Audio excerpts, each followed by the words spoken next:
नमस्कार दोस्तों, पाथफाइंडर पर आप सभी का स्वागत है। मेरा नाम निधि है। दोस्तों, आज हम बात करेंगे वेस्ट सेती पावर प्रोजेक्ट के बारे में और उसके क्या मायने हैं भारत और नेपाल के संबंधों में। उससे पहले जानते हैं वेस्ट सेती डैम की जो लोकेशन है, जो प्रोजेक्ट एरिया है वो कौन सा है। तो ये जो पूरा डैम है ये प्रपोज हाइड्रो इलेक्ट्रिक डैम है जो सेती रिवर के वेस्टर्न साइड पर ये प्रपोज्ड है। और ये जो एरिया है this is the far western development region of Nepal. इसमें पावर स्टेशन, डैम साइट्स के बारे में डिस्कस किया हुआ है, शेयर किया हुआ है।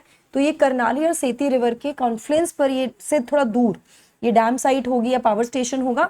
वहीं अगर रिजर्वॉयर एरिया की बात करें तो वो भी इसी क्षेत्र में होंगे। 4 डिस्ट्रिक्ट्स दोती, डाडलधुरा, बेतादी और भजंग डिस्ट्रिक्ट, इनमें इसका रिजर्वॉयर एरिया होगा। तो ये थोड़ा फैक्चुअल इन्फॉर्मेशन है अबाउट द डैम। आइए बात करते हैं इसके बारे में डिटेल में, लेकिन उससे पहले मेरा छोटा सा इंट्रोडक्शन। ये टेलीग्राम चैनल जहां पर आप मुझे फॉलो कर सकते हो मेरी क्लास अपडेट्स और क्लास शेड्यूल्स के लिए। आप मुझे अनअकैडमी ऐप पर भी फॉलो कर सकते हैं दोस्तों, मेरी स्पेशल क्लास और प्लस कोर्सेज के लिए। स्पेशल क्लासेस मेरी 1 PM कंडक्ट की जाती हैं। These are free sessions. Enrol करने के लिए आपको सिर्फ मेरा कोड NDLife10 यूज करना होता है। Why Unacademy? Unacademy gives you benefits which are very huge with the subscriptions like widest choice of educators, flexibility to change course, doubt solving sessions, daily answer writing, etc. Plus the results. अब available है mains test series और answer writing program भी platform पर। Enrol करने के लिए आपको use करना है मेरा कोड NDLife10। इसी तरह से ऑप्शनल टेस्ट सीरीज भी लॉन्च कर दी गई है प्लेटफॉर्म पर, उसके सब्सक्रिप्शन के लिए भी आपको यूज करना होगा मेरा कोड NDLife10। चलिए बात करते हैं इंडिया के एक एम्बिशियस हाइड्रो पावर प्रोजेक्ट की जो इंडिया अब लेने वाला है in Nepal, which is the west Seti, जिसकी लोकेशन अभी हमने डिस्कस की। इस प्रोजेक्ट में 2012 से लेकर 2018 तक 6 साल का एंगेजमेंट रहा चाइना का, जिसके बाद 2018 में चाइना ने इससे विड्रॉ कर दिया। यहां मैं आपको बता दूं कि 16 मई इसी साल भारत के प्रधानमंत्री नरेंद्र मोदी विजिट कर आए हैं नेपाल, लुम्बिनी में। वहां उस विजिट के बैकग्राउंड में NHPC, national hydro power corporation ने एक अपना प्रिलिमिनरी एंगेजमेंट शुरू कर दिया है इस साइट पे, इस प्रोजेक्ट के लिए। तो ये एक फॉर्मल एक तरह से स्टार्टिंग हम कह सकते हैं, starting point for the project बोल सकते हैं इसको। लेकिन इसका बैकग्राउंड या ग्राउंड वर्क या इनफॉर्मल डिस्कशन अप्रैल में ही शुरू हो गया था with the coming up of, जब नेपाल के जो प्राइम मिनिस्टर हैं शेर बहादुर देवा, जब उन्होंने विजिट किया था भारत को, तो इनफॉर्मली तब भी इस पर डिस्कशन शुरू हो गया था दोनों राष्ट्रों के बीच। इसके बाद प्रधानमंत्री देवबा ने अपने लोकल बॉडी इलेक्शन के कैंपेनिंग के दौरान ये डिक्लेयर किया था कि क्योंकि इंडिया जो है वो नेपाल का बहुत बड़ा पावर मार्केट है, लेकिन इंडिया की जो पॉलिसी है वो ये है कि वो किसी भी ऐसे प्रोजेक्ट से जो कि एग्जीक्यूट किया जाएगा चाइना के द्वारा या फिर चाइना से ही, पावर नहीं लेगा। Policy of not buying power from China executed projects. तो इससे बेहतर ये होगा कि हम वेस्ट सेती को किसको दे दें, भारत को दे दें। चलिए, अब इससे पहले चाइना और ऑस्ट्रेलिया की 2 कंपनीज इस प्रोजेक्ट पर काम कर चुकी हैं या इस पर शुरुआत या डिस्कशंस हो चुका है। चाइना की CWE इन्वेस्टमेंट कॉर्पोरेशन, जो कि सब्सिडरी है 3 गॉर्ज कॉर्पोरेशन की, उसने नेपाल सरकार को अगस्त 2018 में इन्फॉर्म किया कि वो 750 मेगावाट के इस प्रोजेक्ट को एग्जीक्यूट नहीं कर सकते हैं। और रीजन दिया कि भाई फाइनेंशियली फीजिबल नहीं है, तो ये अनफीजिबल है, और दूसरा रीजन दिया कि जो रीसेटलमेंट और रिहैबिलिटेशन कॉस्ट है वो काफी हाई होगा। वहीं दूसरी तरफ इससे पहले snowy mountain engineering corporation SMEC, इसके लाइसेंस को विदहेल्ड कर दिया था या रोक दिया गया था, रिन्यूअल को रोक दिया गया था नेपाल द्वारा, क्योंकि 10 सालों के एक पूरे लंबे टाइम में भी SMEC द्वारा इस प्रोजेक्ट पर ज्यादा काम नहीं देखा गया। SMEC को, ये जो ऑस्ट्रेलियन कंपनी है, इसको ये जो प्रोजेक्ट दिया गया था इसमें एक तरह से एक लाइसेंस भी दिया गया था for power generation for 30 years under the build own operate and transfer scheme, boot scheme. ठीक है, तो दोनों ही जो कंट्रीज हैं, ऑस्ट्रेलिया और चाइना, दोनों ही एक तरह से कह सकते हैं कि प्रोजेक्ट में इनिशिएट किया, काम करना शुरू किया, लेकिन फिर विड्रॉ कर लिया। एक को मना कर दिया गया, रिन्यूअल नहीं हुआ एक के लाइसेंस का। यहाँ पर मैं आपको बूट स्कीम के बारे में बता दूं जल्दी से। BOOT scheme is build own operate transfer. ये scheme generally private public partnership जो प्रोजेक्ट्स होते हैं उसमें होती है, जिसमें जो प्रोजेक्ट मॉडल होता है उसमें प्राइवेट ऑर्गेनाइजेशन बड़े डेवलपमेंट प्रोजेक्ट्स में काम करती है, लेकिन जो कॉन्ट्रैक्ट होता है वो पब्लिक सेक्टर पार्टनर के साथ होता है, ठीक है। जैसे गवर्नमेंट एजेंसीज, इसमें जो भी रिस्क इन्वॉल्व है, जो भी एक्सपेंडिचर है, वो मेजॉरिटी से प्राइवेट फर्म करती है, जिसके लिए उसको बिल्ड ओन ऑपरेट का एक तरह से अधिकार मिल जाता है, लेकिन ये ड्यूरेशन के लिए होता है। लेट्स सी, जैसे कि ऑस्ट्रेलियन कंपनी को 30 साल का लाइसेंस दिया था, 30 साल तक उसके पास रहेगा, उसके बाद वो ट्रांसफर कर देगी वापस टू दी जो पब्लिक एंटिटी है उसको, ठीक है। तो ऐसे ही काम चलता है इसमें। इसके बाद अगर हम इंडिया और नेपाल के पावर रिलेशंस की बात करें तो नेपाल बहुत रिच है अपने पावर सोर्सेज में, क्योंकि नेपाल के पास है 6000 रिवर्स। नेचुरल रिसोर्सेज की मैं बात करूं तो 6000 नदियां हैं, और इसकी एस्टिमेटेड पोटेंशियल जो है, power potential, that is 83,000 megawatt. अब जो नदियां भी हैं, 6000 नदियां, these are perennial rivers which are glacier fed rivers. साथ साथ मानसून भी बहुत अच्छा एक रोल प्ले करता है यहाँ पर नदियों में पानी सफिशिएंट रखने के लिए। तो ये कह सकते हैं कि बहुत बड़ा एक पोटेंशियल है नेपाल के पास पावर जनरेशन का। इंडिया एक फीजिबल मार्केट की तरह देखा जाता है फॉर नेपाल, है ना, लेकिन कुछ अनसर्टनिटीज रही हैं नेपाल की इंडिया की वजह से, इंडिया की इनेबिलिटी की वजह से, कि कुछ प्रोजेक्ट्स में इंडिया ने कमिट किया लेकिन वो डिलीवर नहीं कर पाया उन प्रोजेक्ट्स को टाइम पर। जैसे कि मतलब ये कुछ शैडो एरियाज हैं हम कह सकते हैं, जैसे कि महाकाली ट्रीटी जो साइन हुई थी 1996 में, जिसमें 6480 मेगावाट पावर प्रोड्यूस करने की बात की थी, लेकिन इंडिया आज तक भी इसका एक डिटेल प्रोजेक्ट रिपोर्ट नेपाल को नहीं दे पाया है। ये इनेबिलिटी, या फिर अपर करनाली प्रोजेक्ट की हम बात करें, for which the multinational GMR sign the contract, इस पर भी अभी तक कोई काम नहीं हुआ है, कोई भी हेडवे नहीं दिखा है इतने सालों से। इसके साथ साथ जो ऑस्ट्रेलियन जो कंपनी थी SNEC, उसको भी वाइंड अप करना पड़ा था, because it could not get into a power purchase agreement with India. वो नहीं कर पाई थी, तो उसकी वजह से उसने भी बहुत ज्यादा काम नहीं किया इस प्रोजेक्ट के लिए। तो ये सब वो ग्रे शैडो एरियाज हैं, लेकिन अभी कुछ पॉजिटिव चीजें हैं जिसकी वजह से हमारा जो फेथ है बिटवीन द टू कंट्रीज वो फिर से बिल्ड हुआ है। जैसे कि इंडिया ने सक्सेसफुली एग्जीक्यूट किया है एक 900 मेगावाट का अरुण 3 प्रोजेक्ट, जो कि लोकेटेड है ईस्टर्न नेपाल संखुआ सभा में। इसको एग्जीक्यूट किया है भारत की इंडिया सतलुज विद्युत निगम ने, ठीक है। भारत की विद्युत निगम कॉर्पोरेशन है, इसने किसको किया है, बूट स्कीम के अंडर, और ये 2018 में शुरू हुआ था और 2023 की कंप्लीशन डेट है। तो because of the successful execution of this Arun 900 megawatt project, इस कंपनी को अरुण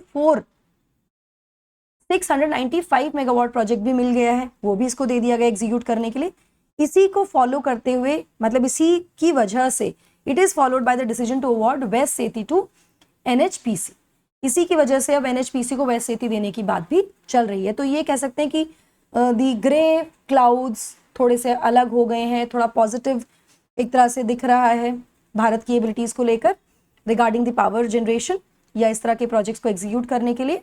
अगर पूरी एस्टिमेटेड कॉस्ट देखी जाए इस प्रोजेक्ट की, तो that will be Nepali rupees में 104 बिलियन, और भारत के अगर करेंसी में देखा जाए तो रुपीज 6500 करोड़ की वो होगी जो पूरी कॉस्ट होगी।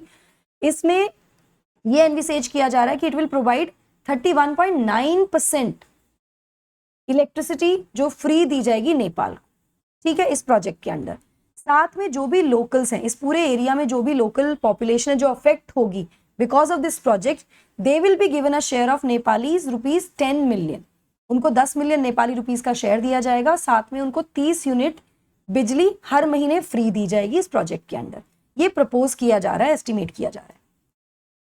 नाउ ये सब तो ठीक है, बट इससे पहले यहां मैं आपको बता दूं कि नेपाल के कॉन्स्टिट्यूशन में एक प्रावधान है कि अगर नेपाल की सरकार किसी भी ट्रीटी या अग्रीमेंट में जाती है किसी और कंट्री के साथ ऑन नेचुरल रिसोर्सेज, अब यहाँ पर हम हाइड्रो पावर प्रोजेक्ट की बात कर रहे हैं, तो वो दैट इज नेचुरल रिसोर्स को हार्नेस करना। तो नेचुरल रिसोर्सेज पर जाती है तो उसके लिए पार्लियामेंट की रैटिफिकेशन चाहिए विद 2/3 मेजॉरिटी, एक तरह से स्पेशल मेजॉरिटी जिसको हम बोलते हैं भारत में, वो रैटिफिकेशन चाहिए। तो ये एक तरह से इसका मतलब ये हुआ कि एक होमवर्क की जरूरत है बिफोर इस तरह का कोई भी हाइड्रो पावर प्रोजेक्ट साइन किया जाए या फिर इसको एग्जीक्यूशन के लिए दिया जाए। तो दिस इज द बैकग्राउंड। जो पॉलिटिकल स्टैंस इसमें हो सकता है कि कुछ प्रॉब्लम्स आ सकते हैं, बिकॉज हम जानते हैं कि नेपाल और भारत के संबंध एक लंबे समय तक एक बैकलॉग में रहे हैं या प्रॉब्लमैटिक रहे हैं, प्रॉब्लमैटिक नहीं कहूँगी लेकिन हाँ इश्यूज रहे हैं, चाहे वो चाइना का BRI हो या फिर वन रोड जो पॉलिसी है वो हो, सॉरी चाइना की, या फिर नेपाल का 2019 में अपने मैप में भारत के एरियाज को दिखाना हो as their own territory which was disputed. तो ये कुछ इश्यूज रहे हैं इंडिया नेपाल के बीच पास्ट में भी। बट यहाँ पर ये भी एक चीज़ है कि नेपाल के पास एक मैसिव पावर शॉर्टफॉल है, क्योंकि वो जनरेट कर रहा है केवल 900 मेगावाट और उसकी जो इंस्टॉल कैपेसिटी है वो 2000 मेगावाट की है, तो उसके लिए भी उसको आवश्यकता है। हाँ ये बात सही है कि currently it is selling 364 megawatt power to India which it has over the years imported from India, जो इम्पोर्ट कर रहे थे वो इंडिया से ही। Now, until India agrees to value Nepal's water and existing focus on power is not reviewed. भाई जब तक वो नेपाल की पावर जो कैपेसिटी है उसको ढंग से वैल्यू नहीं करता और जो पावर का जो फोकस एग्जिस्टिंग जो है उसको रिव्यू नहीं करता है, तो mutual trust will continue to eclipse to the potential of progress of both side in long term. तो एक म्यूचुअल ट्रस्ट में एक तरह से हम कह सकते हैं कि थोड़ा एक्लिप्स टाइप का प्रॉब्लमैटिक रहेगा जब तक ये चीज़ें रिजॉल्व नहीं होती हैं। लेकिन अगर ये प्रोजेक्ट मल्टीपर्पस हिसाब से देखा जाए, ना केवल सिर्फ पावर जनरेशन के उद्देश्य से ना बनाया जाए, एग्जीक्यूट ना किया जाए, बल्कि मल्टीपर्पस प्रोजेक्ट की तरह एग्जीक्यूट किया जाए, जिसमें फ्लड कंट्रोल एक बड़ा रोल हो सकता है, काम कर सकता है, नेविगेशन, फिशरीज, इरीगेशन, मतलब एम्प्लॉयमेंट जनरेशन में भी काम कर सकता है, साथ में एग्रीकल्चर ग्रोथ में कॉन्ट्रीब्यूट करने के लिए। और तो इससे क्या होगा कि एक तरह से जो पानी की जो क्षमता है या जो रिसोर्स है नेपाल का, उसको एक वैल्यू दिया जाएगा, तो उससे जो कॉस्ट होगा पावर का वो काफ़ी कम हो जाएगा, जिससे दोनों ही देशों के लोगों को बहुत फायदा हो सकता है, ऐसा माना जा रहा है ना। अगर डिप्लोमेटिक टाइज की बात करें, जैसा कि मैंने अब आपको बताया कि कुछ प्रॉब्लम्स रही हैं बिटवीन इंडिया एंड नेपाल, जिसकी वजह से इकोनॉमिक ब्लॉकेड आ गया था 2015 ड्यूरेशन से, जो अब जब ओली को रिप्लेस कर दिया है दोबा ने लास्ट जुलाई में सॉरी, उसके बाद से वो थोड़ा हटने लगा है, चेंज होने लगी हैं इक्वेशंस। दूसरी तरफ प्रधानमंत्री मोदी की जो पॉपुलैरिटी है, उनके जो एक तरह से जो उनका चार्म है, जिस तरह के उन्होंने फ्रेंडली संबंध डेवलप किए हैं, वो काफ़ी ज़्यादा एक अच्छा एक बेहतर रिलेशन की तरफ हम डेवलप जा रहे हैं, बढ़ रहे हैं, एक फ्रेंडली और पॉलिटिकल रिलेशन की तरफ बढ़ रहे हैं देबा के साथ, जो करंट प्राइम मिनिस्टर हैं। तो इम्प्रूव होने के चांसेस हैं बहुत ज़्यादा। वहीं दूसरी तरफ अगर लोकल पॉलिटिक्स की मैं बात करूं तो देबा जिनकी उम्र 79 ईयर्स है, इस वेस्ट सेती प्रोजेक्ट से वो एक तरह से अपनी इलेक्टोरल टेरिटरी या फिर जो उनका कॉन्स्टिट्यूएंसी है उसको एक गिफ्ट दे सकते हैं। अगर ये प्रोजेक्ट कंप्लीट होता है इलेक्ट्रिसिटी के आधार पे, एम्प्लॉयमेंट जनरेशन के लिए, तो ये काफ़ी अच्छा एक उनके लिए एक गिफ्ट हो सकता है अपने इलेक्टोरेट्स के लिए। लेकिन अभी भी यहाँ पर अभी कुछ क्लैरिटी नहीं है कि क्या चेंजेस या क्या एक्सपेंशन एनएचपीसी के द्वारा प्रपोज किए जाएंगे इस प्रोजेक्ट में, जो कि इनिशियली केवल 750 मेगावाट का था। अब इसको बढ़ाया जाएगा, क्या किया जाएगा, कितनी पावर जनरेशन के ऊपर बात की जाएगी, अभी ये क्वेश्चनेबल है, इसके बारे में भी कुछ हमें नहीं पता। लेकिन जो चीज़ पता है वो ये है कि एक storage scheme generating power project होगा। जो प्रोजेक्ट है वो स्टोरेज स्कीम जनरेटिंग पावर होगा, जनरेटिंग होगा, जिसमें स्टोरेज स्कीम पे होगा सॉरी, जो कि पावर जनरेट करेगा पूरे साल भर, जो सप्लाई होगी भारत को ईदर फॉर डोमेस्टिक कंजम्पशन और for trade through it's national trade. तो भारत को पावर सप्लाई की जाएगी, चाहे वो भारत उसको डोमेस्टिक कंजम्पशन के लिए इस्तेमाल करे या फिर उसको नेशनल ग्रिड के थ्रू ट्रेड करे। तो अभी फिलहाल ये स्थिति है, देखते हैं फ्यूचर में कहाँ जाता है। अगर ओवरऑल रिलेशंस की बात करें तो नेपाल के साथ हमारे काफ़ी अच्छे संबंध रहे हैं, ऐतिहासिक संबंध रहे हैं, काफ़ी फ्रेंडली रिलेशंस रहे हैं हमारे नेपाल के साथ, हिस्टोरिकली भी हम कनेक्ट करते हैं, रिलीजियस कनेक्शंस हैं हमारे। तो ये एक पॉजिटिव चेंज आ सकता है इंडिया और नेपाल के बायलैटरल या डिप्लोमेटिक रिलेशनशिप्स में इस तरह के प्रोजेक्ट से। और प्लस भारत की जो नीड है पावर की, और हमारा जो उद्देश्य भी है ऑल्टरनेट सोर्स ऑफ एनर्जी की तरफ जाने का, ये भी फुलफिल हो सकता है अगर इसको हमने सही तरीके से हार्नेस किया। तो आगे देखते हैं क्या होता है इसमें दोस्तों। बट बिफोर मूविंग फॉरवर्ड, 26 जून को है आपका combat which is gamified life scholarship. 250 lucky participants को गिफ्ट्स मिलेंगे, अमेजन गिफ्ट वाउचर्स मिलेंगे 5000 वर्थ के। आइकॉनिक बोनांजा जो 20 से 25 के बीच में है, जून के बीच में है, आपको कोड यूज करना है ND Live 10। एनरोल करने के लिए, सब्सक्रिप्शन लेने के लिए बेनिफिट्स आपको बहुत सारे मिलते हैं आइकॉनिक में, लेकिन अभी आपको CSC एश्योर मिल रहा है, यानी 2 साल पे 1 साल का एक्सटेंशन, 1 महीने का एक्स्ट्रा क्रेडिट और प्रैक्टिस प्रीलिम्स बुकलेट्स भी मिल रही हैं 7500 रुपए की, अगर आप इन अगले 5 दिनों में सब्सक्रिप्शन लेते हैं तो। आइकॉनिक में आपको मैंने बता दिया बेनिफिट्स क्या मिलते हैं। सब्सक्रिप्शन लेने के लिए आपको प्लेटफॉर्म पर जाना है, चूज करना है अपना सब्सक्रिप्शन टाइप, यूज करना है मेरा कोड NDLive10 और एनरोल करना है। आपको मिल जाएगा डिस्काउंट, आप EMI ऑप्शन भी अवेल कर सकते हैं लोन फैसिलिटी के लिए प्लेटफॉर्म पर। पाथफाइंडर की हमारी वीकली करंट अफेयर सीरीज होती है जो 5 बजे होती है हर सैटरडे को। एनरोल करने के लिए आपको यूज करना है मेरा कोड NDLive10 दोस्तों। डिस्क्रिप्शन बॉक्स में इसका लिंक दिया होगा। 8 ऑप्शनल कोर्सेज भी लॉन्च हो चुके हैं 5 जून से मल्टीपल लैंग्वेजेस में, इसमें भी आप एनरोल कर सकते हैं। बैचेस शुरू हो रहे हैं 22 जून से for 23 and 24 both Hindi English bilingual. That will be all from my side. I hope आपको सेशन पसंद आया हो, क्लैरिटी हुई होगी वेस्ट सेती प्रोजेक्ट के बारे में, भारत के और नेपाल के संबंधों के बारे में। पसंद आया हो तो don't forget to write NDLive10 in the comment section. साथ में सेशन को लाइक शेयर और सब्सक्राइब करना ना भूलें। Also hit the bell icon so that you get the notifications about our latest updates. That's it from my side. Thank you so much.